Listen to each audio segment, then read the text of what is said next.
Muy buenas noches, mis queridos hermanos y queridos amigos. Vamos a tener nuestro estudio bíblico de todos los días.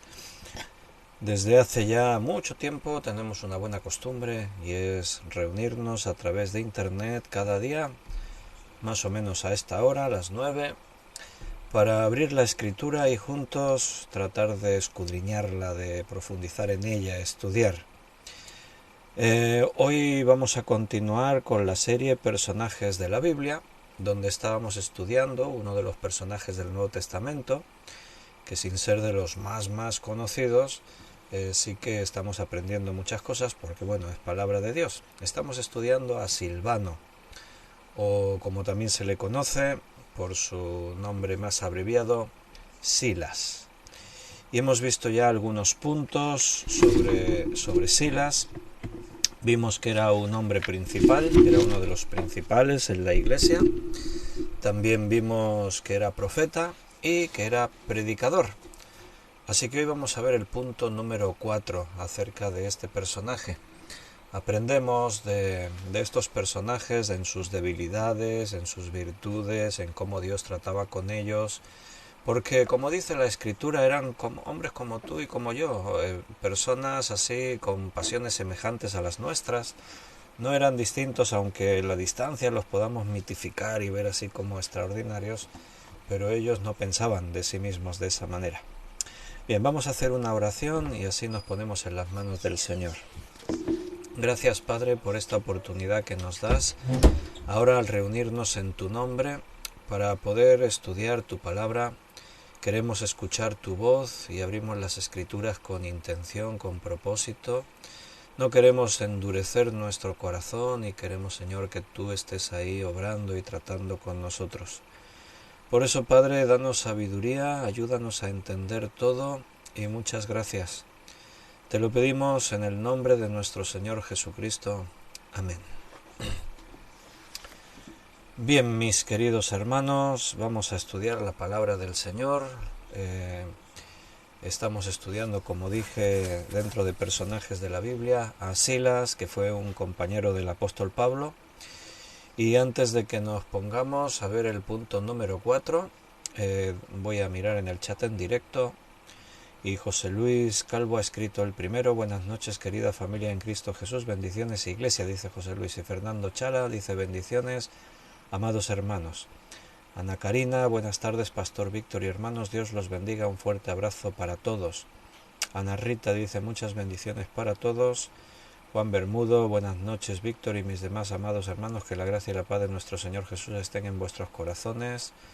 Rosario Rubí y Paco, buenas noches a todos, muchas bendiciones y preparados para escuchar la palabra de Dios. Benito Merideño, buenas noches a todos mis hermanos. Beatriz dice: buenas noches, querido pastor y queridos hermanos, Dios los bendiga, contenta de escuchar la voz de Dios.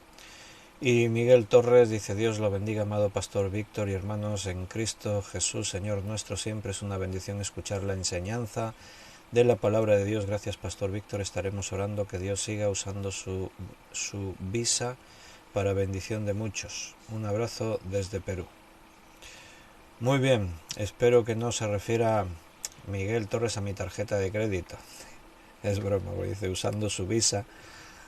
¿En Perú hay visa? Aquí la visa es la tarjeta de crédito. Bueno, me parece que no ibais a poder sacar mucho de la visa mía. Manuela Solí dice: buenas tardes, Pastor Víctor, Dios le bendiga y doy gracias a Dios por verlo otra vez. Yo también me alegro mucho de veros a todos y qué bueno que podamos estar así juntos compartiendo de la palabra de Dios. Confiamos en Dios y que Él nos guíe, así que vamos a ver acerca de la vida de Silas y hoy vamos a ver un punto. El título es que era un hombre fiel. Y eso es mucho decir. Ojalá de nosotros puedan decir lo mismo, que seamos hombres y mujeres fieles. Vamos a leerlo en Primera de Pedro, capítulo 5, versículo 12. Primera de Pedro 5, 12. Dice: por conducto de Silvano, a quien tengo por hermano fiel, os he escrito brevemente amonestándoos y testificando que esta es la verdadera gracia de Dios en la cual estáis. Muy bien, vimos que Silas fue un colaborador muy cercano a Pablo, pero no solo con Pablo, fíjate que también colaboró con Pedro. De hecho, es Silvano, Silas, el portador de esta carta a los hermanos. Pedro le confió que trajese esta carta. Y bueno, recuerda que esto era una gran responsabilidad, porque no era simplemente una carta más que saludaba a los hermanos y contaba cuatro cosas, sino que era la palabra de Dios inspirada, escrita, y por lo tanto era una responsabilidad llevar esta carta, esta misiva. ¿Te imaginas que en el trayecto se pierde una de estas cartas? Bueno, Dios no lo iba a permitir, evidentemente, porque todo está dentro de su propósito, pero sin duda el portador tenía una misión importante. Dice, por conducto de Silvano. Es posible que aquí también se está refiriendo Pedro a que Silvano hizo de escriba, el amanuense. Normalmente Pedro escribe sus cartas, pero decir por conducto de Silvano, estos saludos finales aquí, portador de la carta, escritor al dictado. Pablo solía siempre escribir utilizando amanuenses, pero Pedro no solía hacerlo, entonces es posible que esta porción fuera escrita por la misma mano de Pedro, y después él, de acuerdo con la costumbre de ese tiempo, había dedicado la mayor parte de la carta a Silvano. Este hombre Silvano probablemente era, bueno, como hemos dicho, colaboraba con Pablo, colaboraba con Pedro, era un hombre pues que estaba siempre dispuesto a servir al Señor, y que, como hemos visto, Pablo lo identifica al principio de algunas de sus cartas. Decir que era un hermano fiel, lo considero, dice, lo tengo por hermano fiel, es mucho decir. ¿Qué significa fiel? Bueno, podríamos definirlo más o menos así. Alguien fiel es alguien que es firme y constante en sus afectos, ideas, obligaciones, y podríamos decir que cumple con sus compromisos hacia alguien o hacia algo. Eso es una breve descripción de alguien que podríamos decir que es fiel. Y es sobresaliente que la Biblia diga de un hombre o de una mujer que es fiel, porque es uno de los atributos de Dios, es una de las características de la persona de Dios. La Biblia dice que Dios es fiel. Entonces, que se nos pueda decir a alguno de nosotros que somos fieles es un gran desafío que como creyentes tenemos. A veces son aspectos de carácter a los que no prestamos mucha importancia, resaltamos mucho la fe, resaltamos una serie de cualidades, incluso la humildad, pero la fidelidad es una muy importante y de vital necesidad de que seamos hallados fieles. Fieles para con la iglesia, fieles para con la familia, fieles para con Dios. Vamos a ver donde la Biblia dice que Dios es fiel. Vamos a leer algunos textos en la primera carta a los Corintios. Entonces, si me quieres acompañar hasta allí, a primera carta de Corintios, capítulo 10, vamos a leer el versículo 13. Dice, no os ha sobrevenido ninguna tentación que no sea humana, pero fiel es Dios, que no os dejará ser tentados más de lo que podáis resistir, sino que dará también juntamente con la tentación la salida para que podáis soportar. Entonces aquí se le llama a Dios fiel en relación a darnos una salida en la tentación. Dice que Dios, vamos a decir así, ¿por qué se dice que Él es fiel? Bueno, porque Él ha prometido, Dios ha prometido que Él va a estar supervisando toda tentación que llega a nosotros a través del mundo que nos rodea, del diablo, sea de nuestra propia concupiscencia de la carne, del mundo, o sea del diablo. Entonces Dios promete limitarla de acuerdo con nuestra capacidad de soportar, de acuerdo con nuestra capacidad, claro, mientras nosotros confiamos en Él. Si confías en ti mismo, entonces ya no se puede aplicar esto. Piensa que Satanás es nuestro enemigo y tiene poder. Si estuviese en su mano, el mundo no existiría. Si estuviese en su mano, nosotros ya habríamos sido destruidos. En un segundo el diablo nos eliminaría. Pero no lo hace. ¿Por qué? Bueno, ¿recuerdas cuando el caso de Job, allí en el capítulo 1 del libro de Job, recordando, si lees en el versículo 6, dice que un día vinieron a presentarse delante de Jehová los hijos de Dios, entre los cuales vino también Satanás, y dijo Jehová a Satanás, ¿de dónde vienes?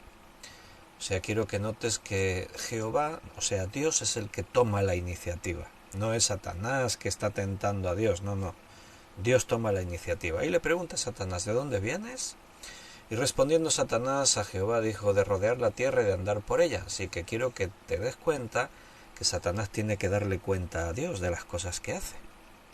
Y Jehová dijo a Satanás, ¿no has considerado a mi siervo Job, que no hay otro como él en la tierra, varón perfecto y recto, temeroso de Dios y apartado del mal? Esto es muy importante que lo entendamos, porque el creyente no puede jamás sentirse víctima del diablo. No somos víctimas de Satanás. Hay cristianos que viven con esa mentalidad, viven con la mentalidad de que Satanás nos ha derrotado, Satanás nos ha golpeado, Satanás nos está poniendo impedimentos, y viven pues como derrotados, como si Satanás nos estuviese venciendo cada día en cada batalla, y eso no es cierto.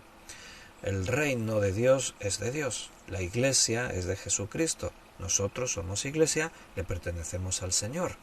Entonces nada puede tocarte si no es bajo el permiso de Dios, porque eres suyo. Ahora somos sus siervos. Fuimos rescatados de nuestra vana manera de vivir, dice la Escritura.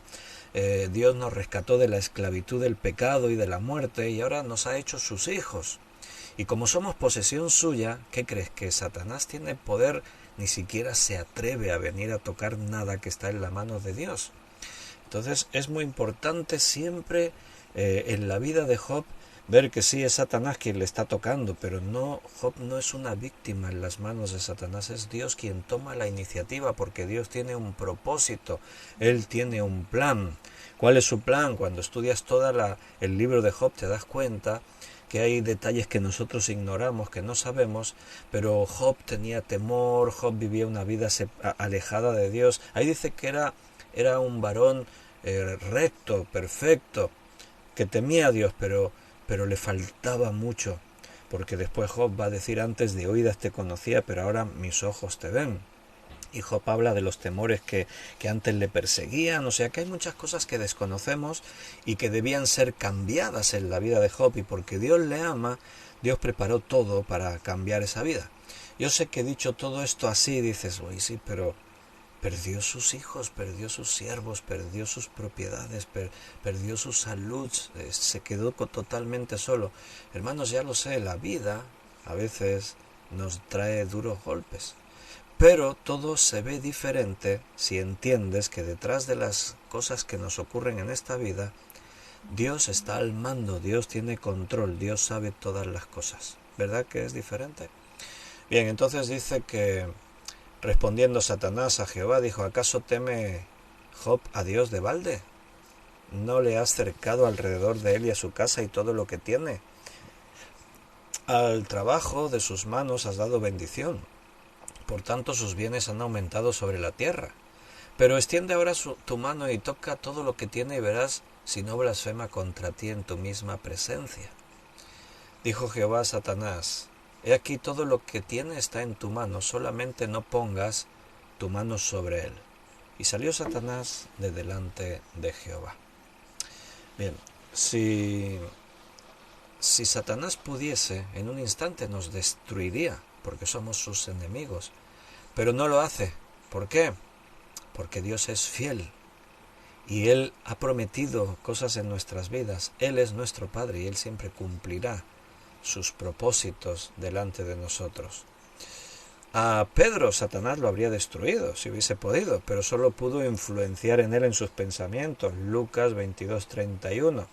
Dijo también el Señor: Simón, Simón, he aquí Satanás os ha pedido para zarandearos como a trigo. Satanás tenía intenciones, manipularles, afligirles. En una ocasión Jesús le tuvo que decir: apártate de mí, Satanás. ¿Qué era todo eso? Satanás zarandeándoles, trayendo pruebas, poniéndoles situaciones. Pedro negó a Jesús 3 veces. Todo eso eran zarandeos de Satanás, pero solo iba a poder zarandearlos. Y fíjate que dice: os ha pedido para zarandearos.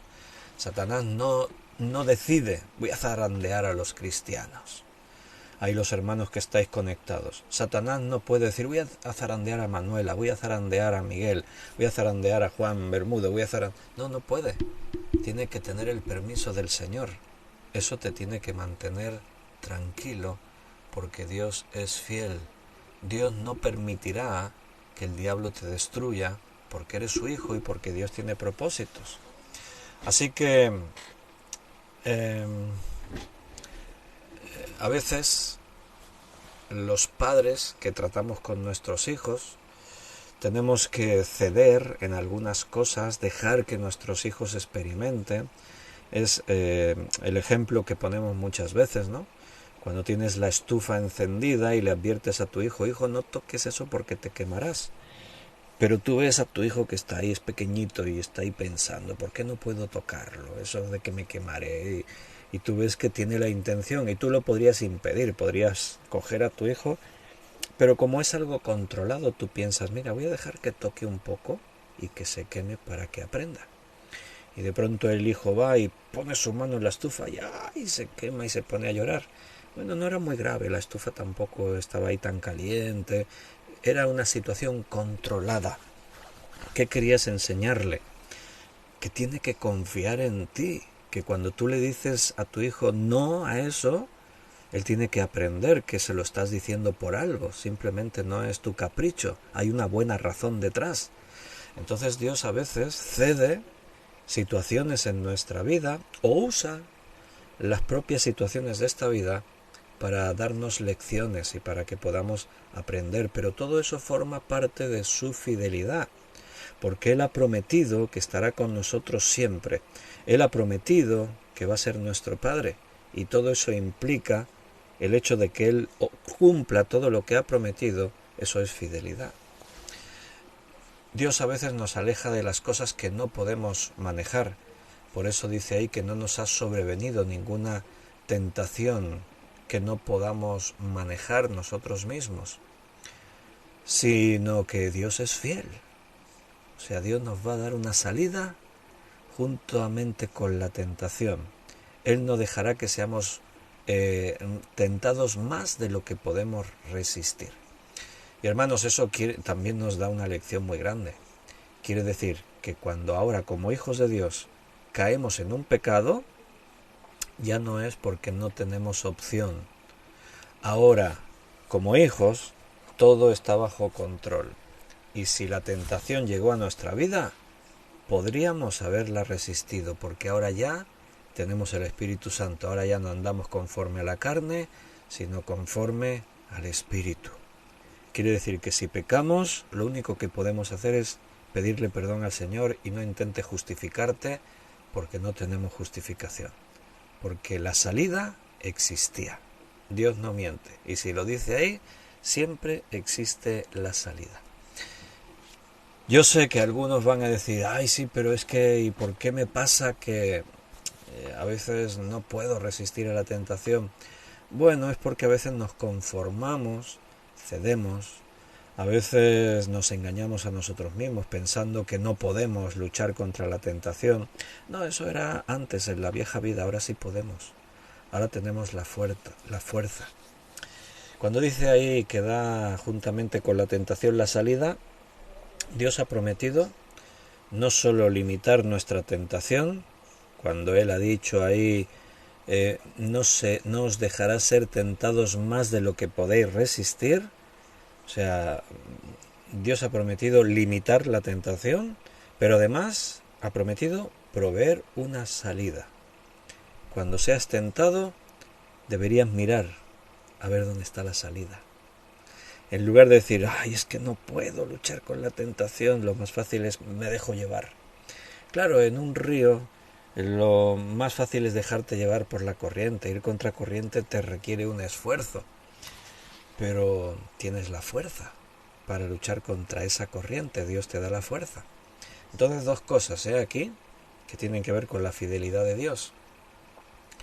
Él va a limitar la tentación y Él nos va a dar una salida. La salida está ahí. Dios no te va a forzar a que tomes la salida, a que le uses la salida, pero Él te da la salida. Queda en nuestras manos si tomamos la salida que Dios nos da o no. Y la salida no es simplemente un alivio a la tentación. La salida es encontrar la solución, o sea, poder evadir ese pecado. Ya no tiene poder sobre mí, he encontrado la salida. No me preguntéis qué salidas, en cada situación, en cada una de las tentaciones en las que nos encontremos, la salida puede ser una o puede ser otra.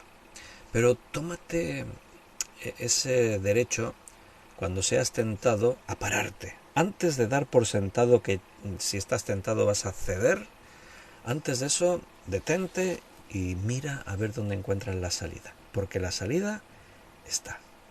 Quizás es un texto de la Biblia, quizás es considerar el amor, porque decíamos no hace mucho que la mayor fuerza para resistir la tentación es el amor verdadero, genuino, que Dios nos da.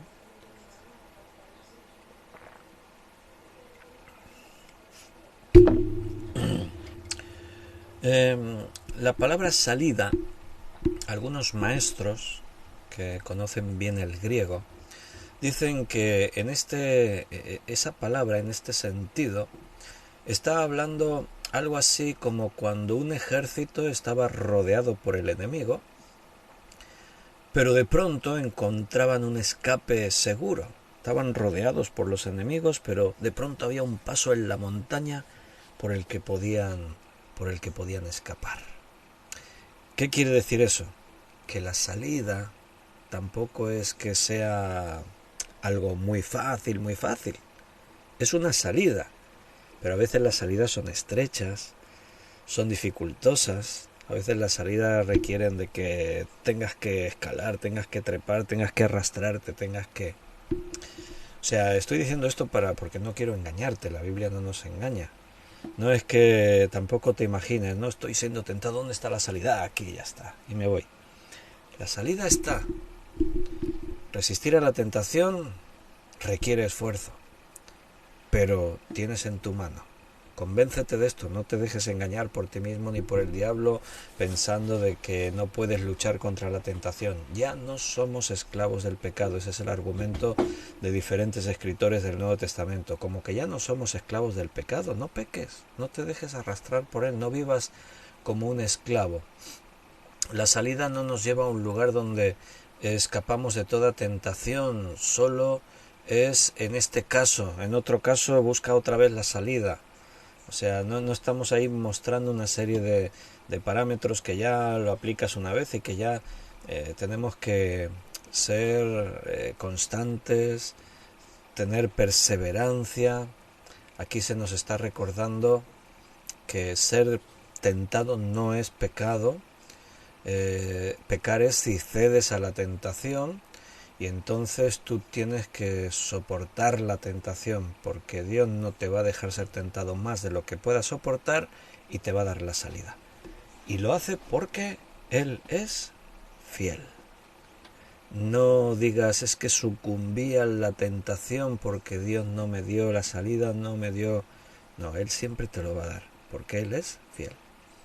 Mira, la fidelidad de Dios es una de las cosas que más tranquilidad transmiten a nuestra vida, porque la Biblia está llena de promesas que Dios nos ha dado. Las más importantes tienen que ver con nuestra salvación. Dios ha prometido que si creemos en Jesucristo tenemos vida eterna. Él nos ha asegurado de que al hacer eso nos convertimos en sus hijos. A partir de ahí, Él ha prometido que como ya somos hijos, todo en nuestras vidas va a obrar para bien, que todo tiene un propósito. Y además Él nos ha asegurado que un día futuro estaremos con Él para siempre en una nueva creación. Él va a hacer cielos nuevos y tierra nueva. Él ha perdonado nuestros pecados y por siempre estaremos con Él en la eternidad. Bien, si todo eso nos lo hubiese prometido un hombre, una persona, por muy buena que sea esa persona y muy buenas intenciones que tenga de cumplir sus promesas, eso no nos iba a dejar completamente tranquilos. Porque mira, tú puedes prometer algo a alguien, pero es que ya no solamente que estés dispuesto a cumplir tu promesa, es que a veces no puedes cumplirlo.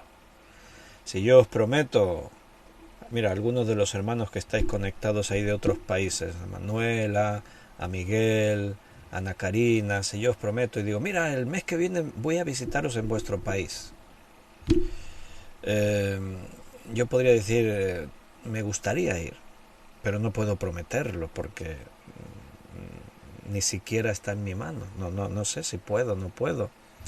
Entonces, que hagamos promesas pueden estar mostrando la intención que tenemos de algo, pero a veces no podemos cumplir lo que prometemos. Pero en el caso de Dios, decir que Dios es fiel nos deja totalmente tranquilos, porque sabemos que Él siempre va a cumplir todo lo que ha dicho. Por eso Él es la imagen de la fidelidad más grande que te puedas imaginar nunca. Todo esto lo estamos estudiando porque dice que Silas era un hombre fiel y nuestro objetivo debería ser ese, ser personas fieles. Entra el margen, ¿no?, de que podemos fallar, pero tenemos que ser lo más fieles posibles a nuestro Dios, a nuestros hermanos, a nuestras familias, a los hombres. Tenemos que ser fieles y cumplir todo aquello que hemos dicho. Si tú prometes algo, cúmplelo. Si no lo cumples es porque realmente, como hemos dicho, esté fuera de tus posibilidades. Pero que no sirva como una excusa. Es que no he podido cumplirlo. Bueno, a veces, como dice un refrán popular, hace más el que quiere que el que puede. El no poder a veces es simplemente una excusa. Y aquí mismo donde estamos, en Corintios, pero vámonos a la segunda carta, mira en el capítulo 1, versículo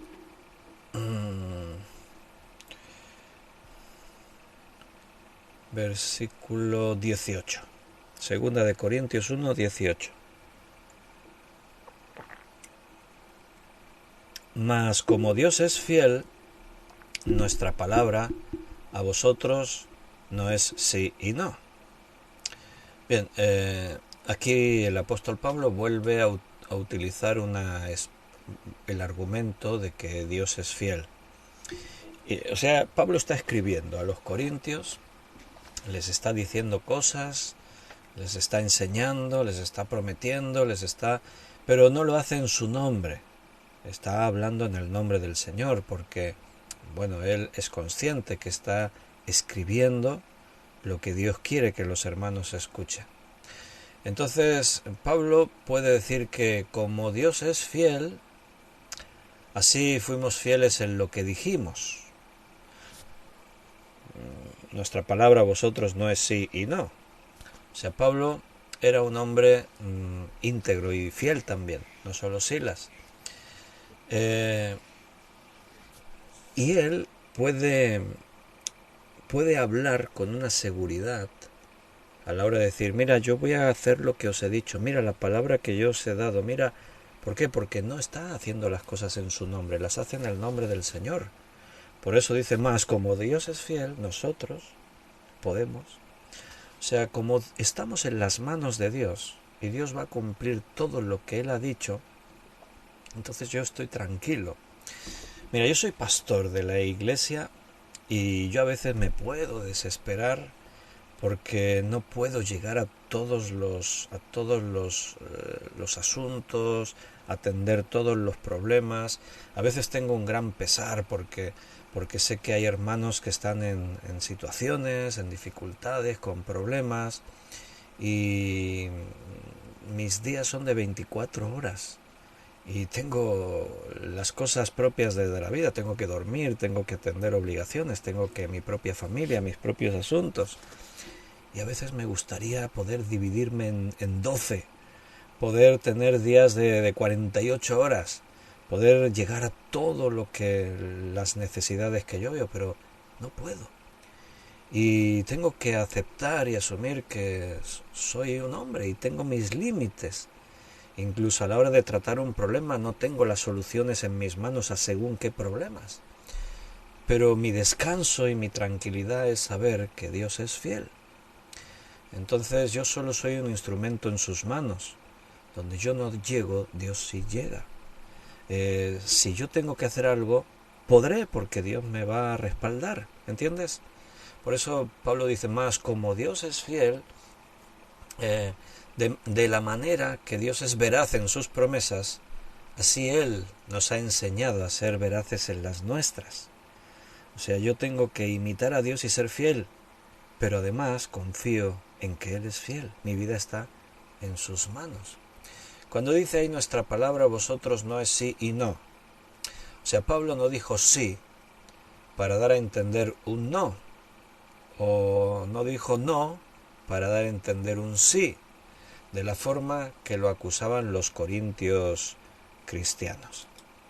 Mira, vamos a leer el mismo versículo en otras versiones de la Biblia. Por ejemplo, en Dios habla hoy. Dios es testigo de que nosotros no les decimos a ustedes sí y no al mismo tiempo. ¿Se entiende ahora un poco mejor? O como yo te lo estaba explicando.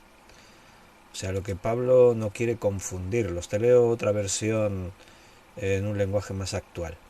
Así como Dios es digno de confianza, pueden también confiar en lo que les decimos nosotros. Nunca es sí y no al mismo tiempo.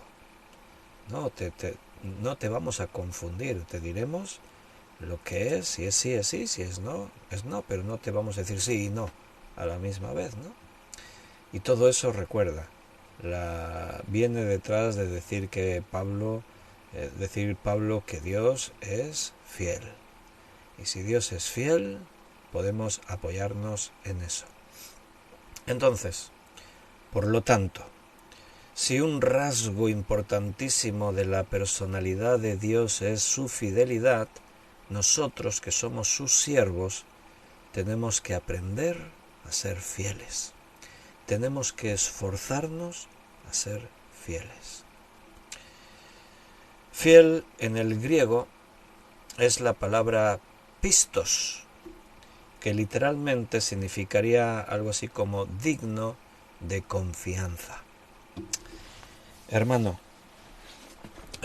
las personas que te conocen confían en ti, los hermanos confían en ti, los que no son creyentes confían en ti. Recuerda que una cosa es que los no creyentes te miren mal, te critiquen, te provoquen solo porque eres cristiano. Pero a la hora de la verdad, esas personas te confiarían, por ejemplo, algo suyo, las llaves de su casa, un secreto. ¿Crees que la gente te miran y te ven fiel, te ven confiable, te ven alguien en quien se puede confiar? Pedro era una autoridad en la iglesia. Y si Pedro dice que ha hallado a Silas fiel, bueno, entonces eso tiene mucha importancia. Quiero que te quedes con esta pregunta en este punto, ¿Cómo me ven los demás a mí? ¿Me considerarían fieles? Aplícatelo a ti mismo, ¿Cómo te verían los demás? ¿Confían en ti? Bien. Vamos a ver el punto número 5. El punto número 5 se titula Silas, fundador de iglesias. Y para eso nos vamos a ir a verlo en Hechos, capítulo 17, leeremos el versículo del 1 al 4. Pasando por Antípolis y Apolonia, llegaron a Tesalónica, donde había una sinagoga de los judíos, y Pablo, como acostumbraba, fue a ellos y por 3 días de reposo discutió con ellos, declarando y exponiendo por medio de las Escrituras que era necesario que el Cristo padeciese y resucitase de los muertos, y que Jesús, a quien yo os anuncio, decía él, es el Cristo. Y algunos de ellos creyeron y se juntaron con Pablo y con Silas, y de los griegos piadosos gran número, y mujeres nobles no pocas. Bien, a veces decimos, ¿no?, que Pablo fue el fundador de la iglesia en Tesalónica, en aquí y allá, y mencionamos en sus viajes, ¿no?, donde él fue y estableció creyentes, y ahí se establecieron iglesias. Pero no olvidemos, porque Pablo nunca se atribuyó el mérito él solo. A veces le damos todo el mérito a Pablo y no, Pablo no estaba solo. En este caso, en este viaje misionero, era Silas quien le acompañaba, así que el mérito era compartido. Y ellos llegaron a Tesalónica, y en Tesalónica no había iglesia, había una sinagoga de los judíos. Y como tenían por costumbre, pues iban siempre donde había judíos. ¿Por qué? Pues porque eran los primeros que podrían recibir la fe en Jesucristo, ya que eran creyentes, en teoría eran creyentes en Dios y esperaban las promesas, entre ellas la venida del Mesías. Entonces era venir a decirles, lo que vosotros esperáis ya se ha cumplido, el Mesías prometido ya vino. Y entonces les predicaban, les enseñaban. Y después iban a los gentiles, claro, porque todos necesitaban escuchar el Evangelio. Entonces dice que llegaron a Tesalónica. Esta era una ciudad portuaria muy importante. Estaba a unos 160 kilómetros de Filipos. La Tesalónica moderna sigue siendo una ciudad grande y próspera, existe en la actualidad. Entonces, bueno, ahí lo tienes, la expresión como acostumbraban, fueron a la sinagoga. O sea, es lo que era el método de Pablo, siempre iban a la sinagoga a predicar en primer lugar. Y dice que discutió con ellos por medio de las Escrituras. O sea, no venían ahí con un mensaje nuevo que los judíos no iban a poder comprender. No, recuerda, lo hemos visto muchas veces, que los primeros creyentes, como todavía el Nuevo Testamento no estaba escrito, la palabra inspirada que tenían era todo el Antiguo Testamento. Moisés, los profetas, los libros poéticos. Entonces Pablo y Silas abrían las Escrituras y a los judíos les mostraban lo que decían de Jesús. La palabra griega que se traduce al castellano ahí como discutió con ellos es la raíz de la palabra que se usa para diálogo. O sea, lo que dice es que dialogaron. Dialogar no es un monólogo, es que tú hablas y los otros hablan. Hay discusión, hay preguntas y respuestas. Eso es diálogo. Y era un diálogo por medio de las Escrituras. O sea, para que te imagines, ¿no? O sea, Pablo les habla de Jesucristo, Pablo y Silas le hablan de Jesucristo a los judíos. Y los judíos se quedan ahí y empiezan a preguntar, a ver, pero tú dices que Cristo que vino murió en la cruz y las Escrituras decían eso. Y Pablo, ¿y dónde decían eso? Y Pablo, mira, aquí en Isaías. En Isaías habla del Mesías y dice que como cordero sería llevado al matadero, que enmudecería y no abriría su boca. ¿Y por qué murió? ¿Para qué? ¿Dónde dice la Escritura el por qué murió? Ahí mismo en Isaías. Dice, porque en él Dios cargó todas nuestras enfermedades, él cargó sobre él nuestros pecados. Y entonces eso era el diálogo que ahí se producía. Siempre es la mejor manera de enseñar. Cuando tú hablas con una persona que no es creyente, yo ahora estoy hablando, es más un monólogo que un diálogo, ¿verdad? Porque estoy dando un estudio bíblico, pero de vez en cuando os recuerdo que en el chat en directo podéis escribir fácilmente ahí una pregunta, yo estoy hablando, a veces lo hacéis, pero igual os tengo que animar más que, oye, que si os salen preguntas, cosas de las que yo estoy hablando, podéis aportar sugerencias, preguntas, cosas, para eso está el chat en directo, ¿no?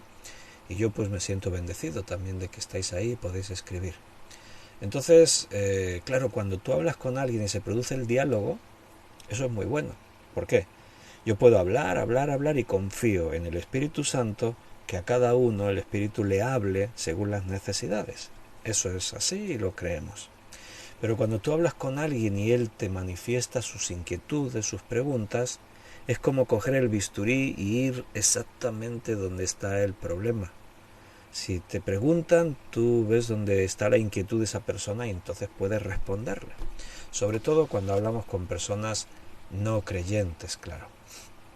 Entonces Pablo y Silas declaran y exponen todo lo que era necesario. Dice que el Cristo padeciese y resucitase de los muertos.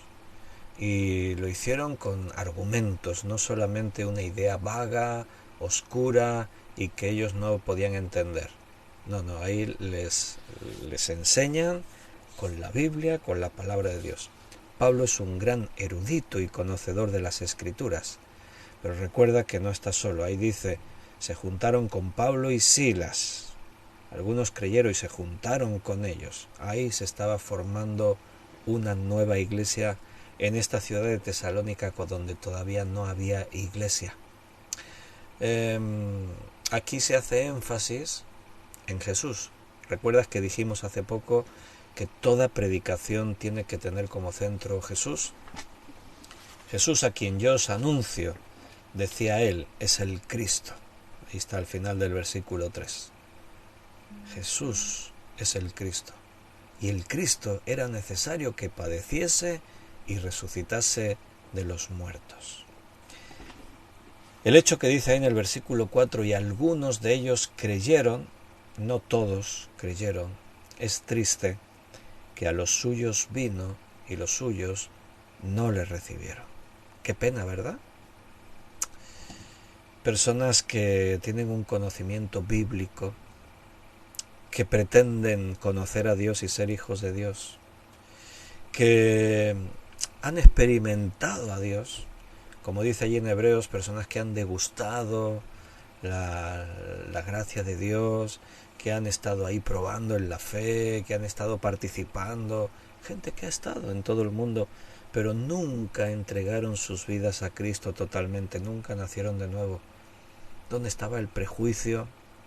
¿Dónde estaba el impedimento? Qué triste, ¿no? Gracias a Dios que nosotros un día estuvimos dispuestos a rendirnos a los brazos de Jesús, porque son muchos los que rechazan. También podríamos haber sido nosotros, pero Señor, gracias que nos recibiste y ahora somos tus hijos. Algunos de ellos creyeron. Entre todos los que escucharon hubo una respuesta de algunos. Algunos no son la mayoría. La mayoría de ellos, un gran número, no aceptaron. Dice ahí que un gran número eran griegos piadosos, pero dice que también había muchas mujeres nobles judías. Dice mujeres nobles no pocas. O sea, había más mujeres dispuestas a creer que hombres. Sin duda el trabajo fue un éxito, aunque muchos rechazaron, otros creyeron y un gran número de mujeres. Es interesante, ¿no? Que a veces en nuestras iglesias vemos más mujeres convertidas que hombres. No sé, quizás porque son más sensibles o más inteligentes. Bueno, ahora no voy a entrar en un debate, hombres y mujeres, a ver quién son más inteligentes o no. No sé si en todas las iglesias pasa, pero en nuestras iglesias hay un buen número de hermanas que ellas creen y sus maridos no. Y estamos luchando ahí, orando, porque es un pesar para nuestras queridas hermanas y deseamos que sus familias pertenezcan todos al Señor junto con sus maridos, ¿no?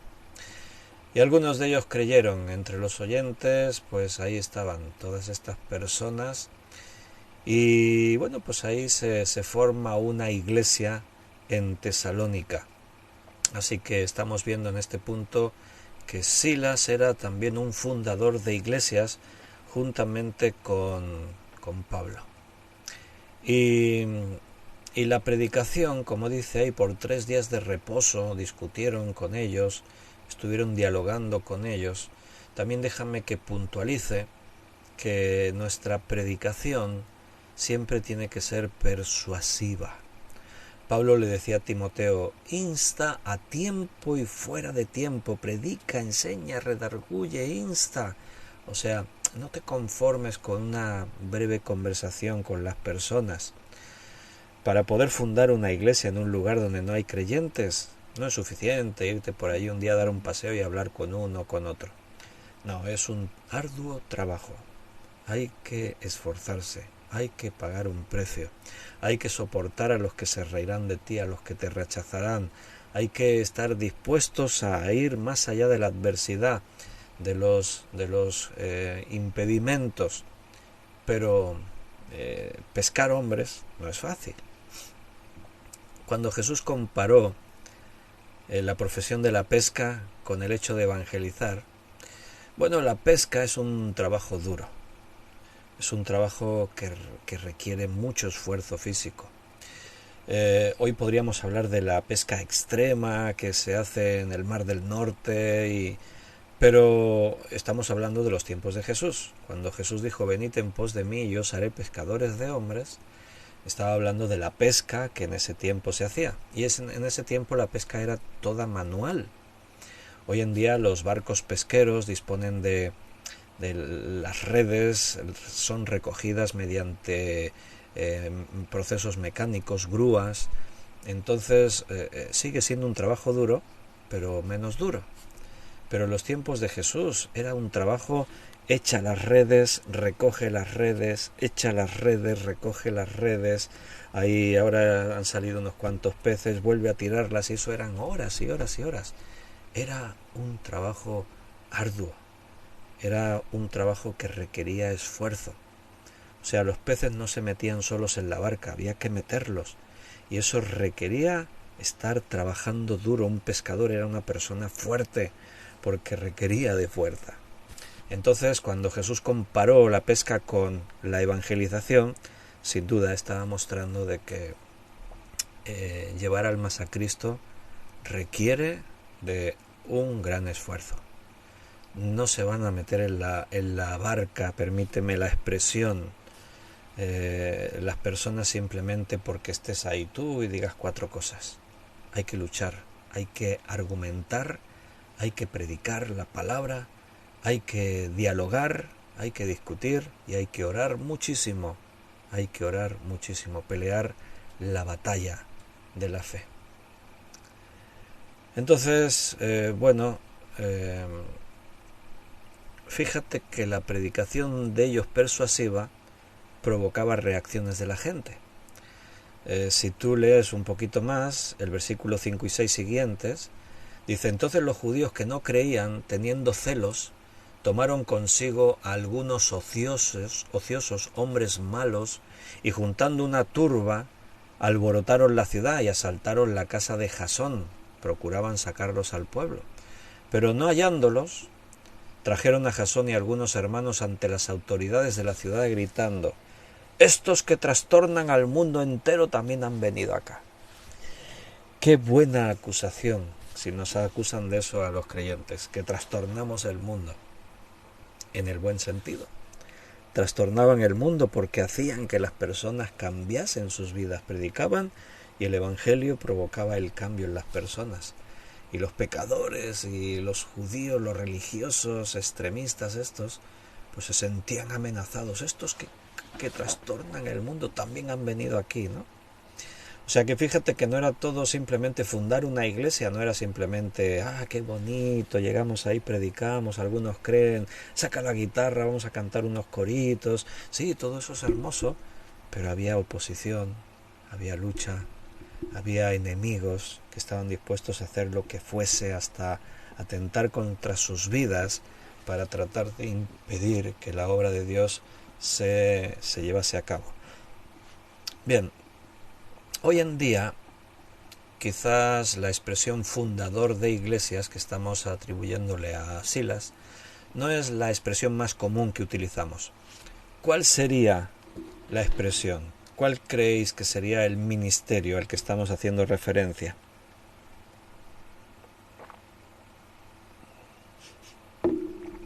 Misionero. De hecho, hablamos de el primer viaje misionero de Pablo y Bernabé, el segundo viaje misionero Pablo y Silas. O sea, hablamos de viajes misioneros porque lo que ellos estaban haciendo era el trabajo, la profesión de misioneros. Un misionero hace eso, busca eso. Llegar a un sitio donde no hay testimonio evangélico para predicar el evangelio, para predicar a Jesucristo y pelear para que algunos crean. Y cuando algunos creen, pues ahí ya se deja una iglesia. Y ellos no se quedaban en el lugar, el misionero no se queda, puede ser que se quede por un tiempo. Pablo estuvo 3 años enteros en Éfeso. Podían quedarse un tiempo estableciendo la iglesia, consolidándola, pero si tienes llamado misionero seguramente volverás a salir para seguir predicando.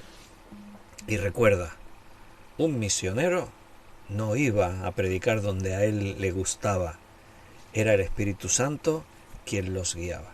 Entonces decir que Silas era fundador de iglesias, también podríamos haber dicho Silas era misionero, era la misma profesión. Yo no voy a juzgar a hermanos que viven en países donde la vida es muy dura, muy difícil, y de pronto dicen, mira, nos vamos a ir a un país donde hay más posibilidades, más trabajo, más recursos, se gana más dinero, se vive mejor. Eso es totalmente legítimo. Tú tienes que mirar por tu familia para darle lo mejor. Pero tampoco nos engañemos a nosotros mismos diciendo, no, Dios me llamó para que yo fuese a tal lugar para ser un misionero. Si tú llegas a una ciudad donde ya hay 40 iglesias, seguramente Dios no te trajo como misionero a esa iglesia, a ese lugar. Sí, yo vengo a abrir una nueva iglesia. Eso no es lo más bíblico, no es lo común. Cuando estos hermanos iban a un lugar y llegaban a un sitio donde no había iglesia, entonces predicaban para abrir una iglesia. Si llegaban a un sitio donde había iglesia, se presentaban a los hermanos y se ponían a disposición de la iglesia. Que hoy en día eso ha cambiado. Ahora es como que cada uno tiene su revelación particular y Dios me trajo aquí para empezar. No sé si eso es del todo correcto, aunque Dios guía nuestras vidas y nuestros caminos, pero a lo mejor es que viniste legítimamente buscando más posibilidades y eso es totalmente legítimo, y ahora ya que estoy aquí pues voy a abrir una iglesia. Eso no es lo normal, no es lo común. Por eso el mundo nos ve tan divididos y por eso estamos fallando en la misión de demostrar que la iglesia de Jesucristo es una sola. Y claro, ahí es como que cada uno viene a abrir su sucursal. Vengo yo ahí, voy a abrir mi propia iglesia, mi sucursal, ¿no? No hace mucho me llamó alguien, ni lo conozco, no sé, pero a veces te enteras que hay un grupo por ahí y tú piensas, ¿y por qué un grupo se formó ahí en una casa así? Si aquí en mi ciudad vemos 2 iglesias, ¿por qué no vienen y colaboran con nosotros y pueden servir al Señor, ¿no? Y una vez me llamó alguien y me dice, oye, tú tienes un local ahí que antiguamente fue un local de la iglesia. Y es cierto, yo tenía ahí un local y antiguamente le estoy dando un uso particular a ese local, pero ahí estuvo la iglesia, era un local pequeño. Y me llama y ¿tú tenías un local? Digo, sí, tengo un local, sí. Mira, es que somos un grupo de creyentes que estamos buscando un sitio para reunirnos y entonces pensé que quizás me podías alquilar ese lugar. Entonces yo le dije, pues no te lo puedo alquilar fundamentalmente por 2 razones. Una es porque yo le estoy dando un uso particular, entonces está siendo utilizado. Y segunda es que aquí en Valcha hay 2 iglesias. Si vosotros sois un grupo de creyentes y Dios os trajo por aquí, presentaros a alguna de las iglesias en las que estamos y poneos ahí a disposición. Y si es la voluntad de Dios, pues podréis servir a Dios en la iglesia. Y entonces me dijo, sí, tienes toda la razón, eso es lo que dice la Biblia. Pero bueno, chao, ya hablamos otro día. Y con luego, ya está. Sí, sí, es verdad, la Biblia dice eso, pero yo voy a abrir mi iglesia. Bueno, está bien. Pero Dios no actúa así, recuérdalo. El Dios de la Biblia es fiel. Y tenemos que, por un lado, disfrutar esa fidelidad y, por otro lado, ser responsables y consecuentes, siendo nosotros mismos fieles a Dios, como hemos dicho. Y nuestra misión, predicar el Evangelio y abrir iglesias donde no existen iglesias y apoyar en lugares donde la iglesia es pequeña y no tiene recursos, pero la iglesia es una. Bueno, hemos aprendido algunas cosas más a través de este personaje, Silas, pero ya se nos ha hecho la hora, así que nos vamos a despedir por hoy y ya nos citamos para mañana jueves, como todos los días, si Dios nos lo permite, 9 de la noche, mañana jueves, nos congregamos a través de internet nuevamente con todos los hermanos y seguiremos escudriñando la Biblia. Un abrazo, que Dios os bendiga y si Dios nos lo permite, hasta mañana.